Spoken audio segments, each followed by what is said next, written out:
Welcome to Inside the Huddle with Muskingum head football coach Al Logan, your weekly source for all the latest news on the Fighting Muskies. Coach, last weekend the Muskies had a tough setback at 10th ranked Ohio Northern University. When you go back and look at the film, what did you bring out of that game? Well, I think you always take something out of your wins and your losses, and if nothing more, that's not the way that you beat good teams. And we made too many mistakes early on, didn't capitalize when we had opportunities too early on. And unfortunately, in the second half, the game got away from us a little bit. But I think we always can look at the film and say, we need to do this better, or we missed this. But I think our kids are still playing hard.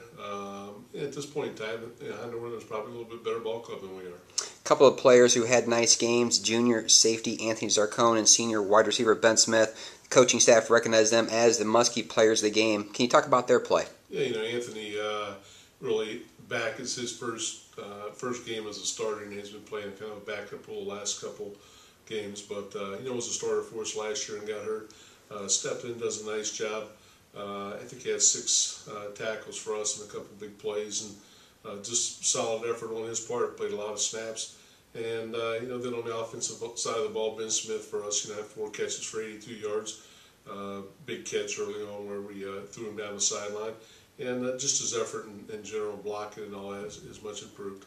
Coach, following that game, senior quarterback Jake Burns is now just 73 yards shy of the Muskingum all-time career passing mark, which is held by Jeff Morris. Can you talk about Jake's development through his 4 years here at Muskingum? Yeah, Jake's just a worker, and if you look at him in terms of his ability to run and do some of those things, probably not real impressive. But if you grade him on productivity and what he's done for our program and what he does for our offense, just an outstanding job, and his numbers prove that. And Jake was disappointed in last week's performance. And after that, he always comes back with a little bit more. And so we'll get back out there and start work back on Tuesday. But he's just a delight, and as a kid that cares about our program, has been a great leader. Our kids rally around him. And I'm sure he's ready to get back out there Saturday at this point. This week, Muskingum hosts Wilmington College in an Ohio Athletic Conference contest. What kind of team are the Quakers? In terms of their win and loss record, not very good. But you watch them on film, they just the coaching staff down there has done a great job with the number of kids. He took the job late with the number of kids they have. And he's got them playing hard. Defensively, they got a lot of kids coming back. They're aggressive. They play hard. They give you some things that creates problems for you.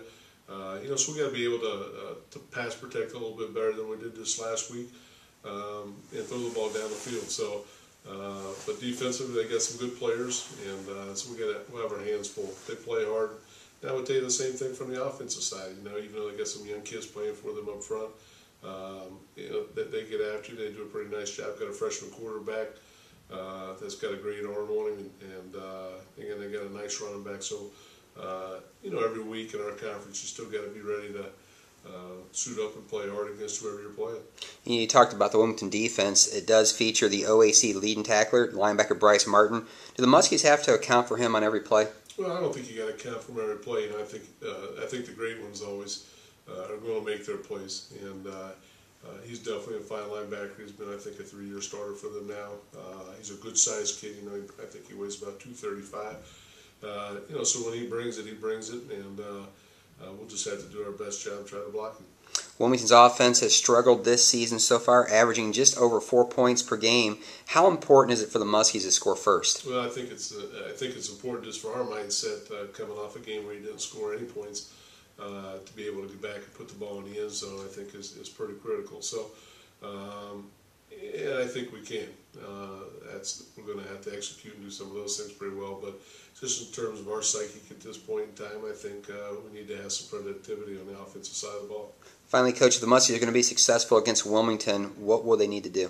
Well, we can't turn the ball over, and we got to be much improved offensively in our execution of what we're doing, and defensively, those kids continue to get better. I think all the time, and as long as they play hard over there, I think we always have a shot at winning the ball game. So Caleb Carpenter did a much better job for us kicking off. Danny Snively improved in the punting game.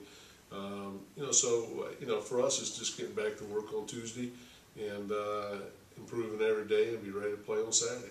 Coach, thank you for taking the time to join us on Inside the Huddle, and good luck this weekend. Thank you.